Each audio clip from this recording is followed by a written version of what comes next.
Okay everybody, welcome back to my channel. Today I have another video for you guys, except this one is going to be a little bit different. Now, for a while now, all of my videos that I've made where I reacted to videos made by other creators, videos that you recommended, have all been, they've all been connected to anime or manga. So I thought that maybe for a while I should change things up a bit, and I'm going to be focusing on videos, at least for let's say the next 1 or 2 or 3 videos are going to be focusing on wrestling, something that I also used to really like, and I really enjoy content from this channel, WRESTLEMANIA, which by the way you should definitely go subscribe to, and I'll leave a link to their channel as well as a link to this video in the description, as I do with all of my reactions. And I'm going to be watching this video with you guys called 10 WWE moments that were actually unscripted. Now if you don't know, I'm pretty sure most of you know this, but just in case you don't, everything that you see happening on screen is actually scripted. It's all written beforehand, before they start filming. Now, just like this, the title of this video says, there are some moments that do happen, when the camera's rolling, that are not scripted. Now, granted, most of those are due to just, wrestlers making mistakes, but there are moments where something happens that actually goes against the script, and usually most of the people who are surprised by it are actually the wrestlers involved. And I think we're going to be looking at some of them. And just so you know, it's very rare for something to happen that isn't scripted. Vince oversees everything, and he's the one that decides what happens. And when something happens, that isn't in the script, that is against Vince's knowledge or against the wrestler's knowledge, Vince changes his mind or changes the script at the very last minute, sometimes during the actual event, and the wrestlers, like, they only know until literally a minute before they're supposed to go in the ring and perform their match. So let's go ahead and watch this video. Now, believe it or not, some of the most iconic and memorable moments in WWE history have been completely unscripted. Yeah, the Montreal Screwjob, I think everyone knows about this. Now, again, correct me if I'm wrong, but did I, because I remember hearing that this was actually not unscripted, that this was actually planned by Vince, that it was just supposed to look like it was unscripted, and it was supposed to just look like Brett got screwed. I don't know, because I swear I remember hearing, because for a long time I also thought that this was unscripted, that I think Brett was supposed to win the match, but then Vince came out, changed the script and had the referee ring the bell when Shawn Michaels hit the sharpshooter, and then had the ref ring the bell even though Brett never tapped. And yeah, it turns out the whole thing actually was scripted, that it wasn't unscripted. Completely unscripted. Now, this may come as a surprise, as the majority of WWE programming, particularly in the modern era, is completely scripted. However, from time to time, an unscripted moment occurs, and due to live TV, WWE oh yeah. This was definitely, I remember hearing about this, because I remember hearing that what happened was that Vince blew out his knee, and then when he tried to get up again, he blew out his other knee, and that's why he was sitting down, and that's why he was sitting down and telling them to basically restart the match. Because I think, if I remember correctly, it was John Cena who was supposed to win, but what happened is that they both accidentally threw each other out, and then they restarted everything, and that's when Batista threw John Cena out and Batista won the match. There's also times when WWE gives a talent free reign to deliver an unscripted Oh, this was... Dude, goddamn, I'm already pausing a lot. CM Punk's pipe bomb, dude, this was infamous. Like, everyone remembers this. I remember when I saw this for the first time, I couldn't believe, Jesus, are they really allowing him to say all this shit? It's like, man, it did get to a point where it's like, okay, yeah, when they cut the mic, it's like, I get it, because it looked like he was about to say something that maybe Vince, even though he gave him free reign to say whatever the hell he wanted, that even then Vince was like, okay, yeah, cut the mic. You can't let him say this, okay, because he's about to go too far. moment, but these instances are extremely rare, and if they do occur, they're usually executed by seasoned WWE superstars. But which times were they? Well, join us now as WRESTLEMANIA looks at 10 moments in WWE that were actually unscripted. Be sure to subscribe and hit that notification bell for daily wrestling videos, and follow us on Facebook for exclusive link to their channel, guys, as always, in the description below. Number 10, Mark Henry shoot promo following winning the world title. When Mark Henry won the world title in 2011, remember this too, when Mark Henry finally won the world title. Henry had been there in the WWE for 15 years, and Henry, over the months prior to ascending to the top of the WWE, had been on the run of his career. Following his world title victory at Night of Champions, Henry cut an impromptu promo to address the biggest win of his career. In this promo, Henry would go off on virtually everyone for not believing that he had what it takes to win the big one. He then amazingly went off at the fans, who began to cheer him, which was a great way to obtain some heel heat. Now, according to Henry, the content of the promo was unscripted. Number 9, Mickie James's gesture. Mickie James versus yeah, I remember this. Often cited as one of the greatest women's matches in WrestleMania history. However, what many fans may not know is that there was an unscripted moment in the match that led to widespread anger backstage. In the match itself, Mickie would grab his lower half and proceed to put her tongue between her fingers. WWE Chairman Vince McMahon absolutely... Yeah, I don't know whether this video is gonna get possibly age restricted, but yeah. Absolutely hated this spot, and according to Mickie herself, she was yelled at by the WWE boss.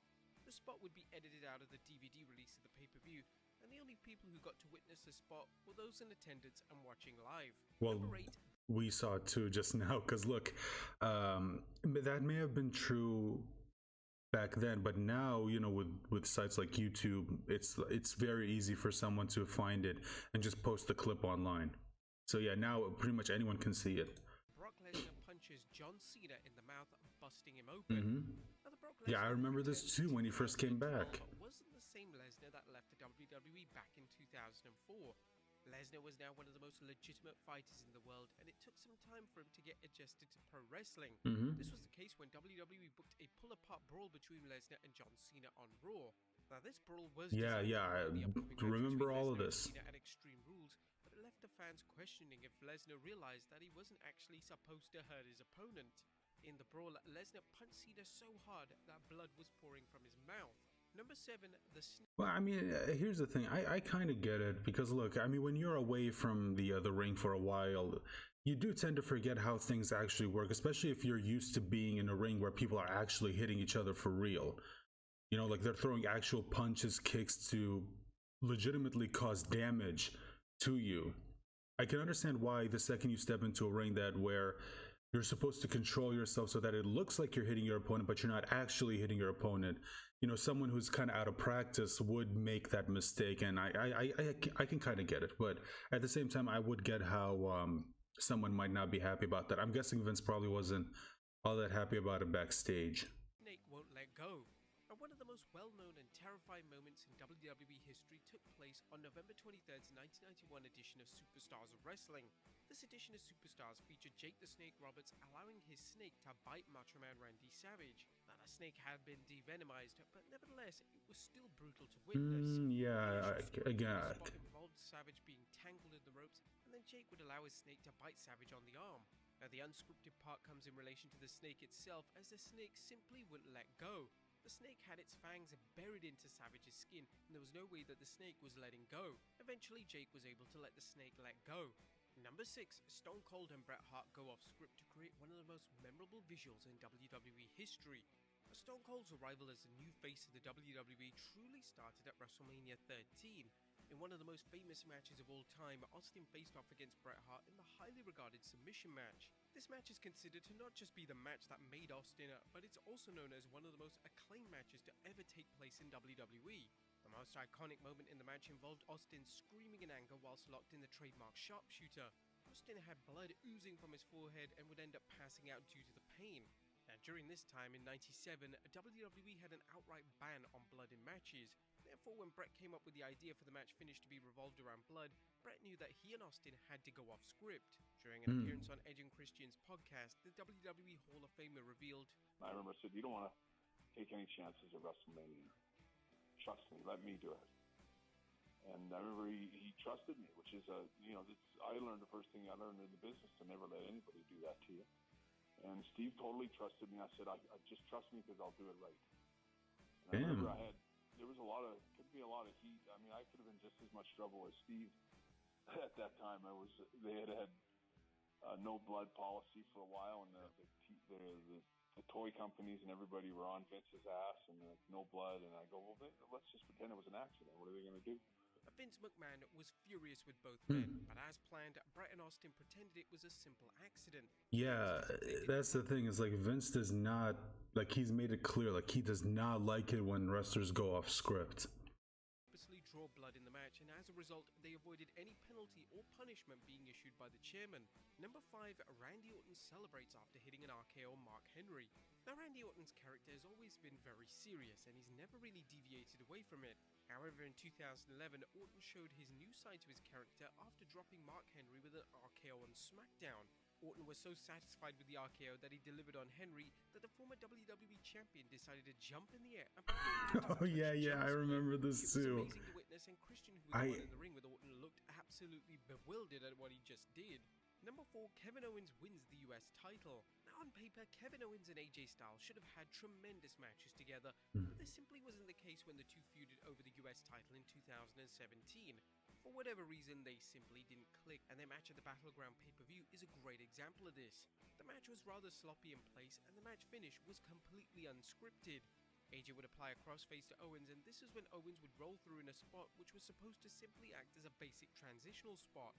AJ's shoulders were down on the mat, and this led to the referee calling the match as a shoot and counting 1, 2, 3. Owens would win the US title in a completely unplanned finish. It forced WWE to change their booking plans, and on the next edition of SmackDown, AJ would regain the US title when he defeated both Owens and the returning Chris Jericho in the triple threat match. Number 3, Dusty Rhodes goes off script on Stephanie McMahon. The late great Dusty Rhodes is one of the most... Oh, dude, R.I.P. Dusty Rhodes. Well, Dusty Reynolds, actually, that's his real name is. In pro wrestling history, Dusty simply didn't need a script. He was prone to going off script if he felt like he could make the segment better. This was exactly what happened in 2003 when Dusty was involved in a segment with Triple H and Stephanie McMahon. Stephanie was initially scripted to do her traditional promo routine of making the babyface look small.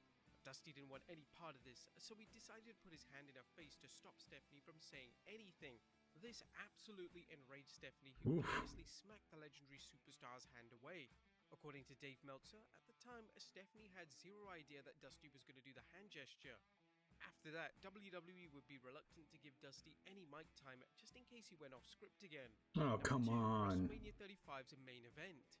Becky Lynch, Charlotte Flair, and Ronda Rousey made history. Okay, so this was when I kind of stepped away from WWE. Yeah, it's like, so in case you don't know, I think I said this in a previous video, but like I used to watch the WWE all the time. Like I grew up watching it, and it got to a point where I was just like, you know what, this just isn't the product that I remember. It's not like first of all, the matches are boring. None of the new stars are grabbing me. It's just they're all kind of like whatever gimmick they were using, they were lame.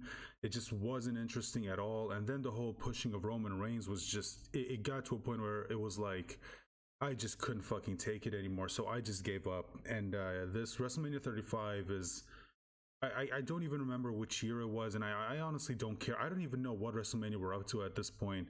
The last WrestleMania I think I remember watching was I think it was the one where The Undertaker went up against Roman Reigns, and that was like my, yeah, that was my, oh no, not that one, sorry, it was the no, actually, yeah, I think that was the one. It's like every WrestleMania after that I would only watch certain matches, but that's only because I hear from people that, you know, they said this is good or whatever. So I would be, I let my curiosity get the better of me, and I watched him, and I was like, I mean, okay, yeah, it's better than some of the matches that it's better than some of the matches that were there before I eventually gave up. And but it's like, it's just not enough to get me back. And now I just like, I'm at a point where the most that I'll watch are just clips, or I'll watch other people, you know, some of the people that I follow on this platform.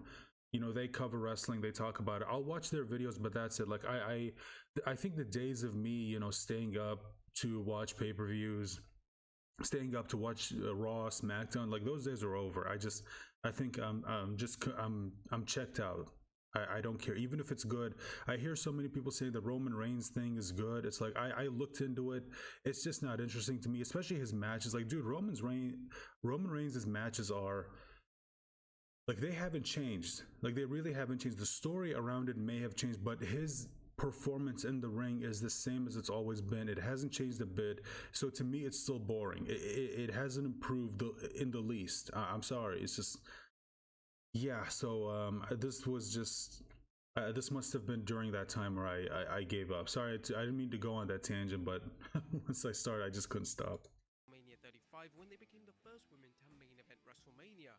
The planned finish for the match was for Becky to win with her finisher, the Disarmer. However, when Becky performed a crucifix pin on Ronda, the referee counted to 3 and she won the match. It turned out that Ronda wasn't able to get her shoulders off the mat, and this resulted in the match ending in a completely unscripted manner.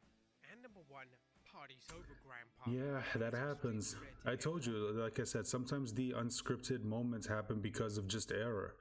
You know, the wrestlers make a mistake, and because of that, you get finishes that were never planned. It's something that's usually safe for Paul Heyman. However, in 2014, Lesnar decided to cut a brief unscripted 3-word promo on none other than Hulk Hogan. Lesnar, along with Heyman, would interrupt Hulk Hogan's birthday celebration, which featured several iconic WWE figures such as the NWO, Ric Flair, and Roddy Piper. Oh, dude, R.I.P. Roddy Piper. Party's over, Grandpa. This was completely unscripted, and according to reports at the time, Hogan wasn't pleased with the line. But there you have it, folks. 10 moments in WWE that were actually unscripted. Be sure to leave your comments down below, and I'll see you next time with some more wrestling content. So how much so we could watch this video, but I'm willing to bet the thumbnail is fake, because yeah, sometimes, I mean, unless it's real, I don't know.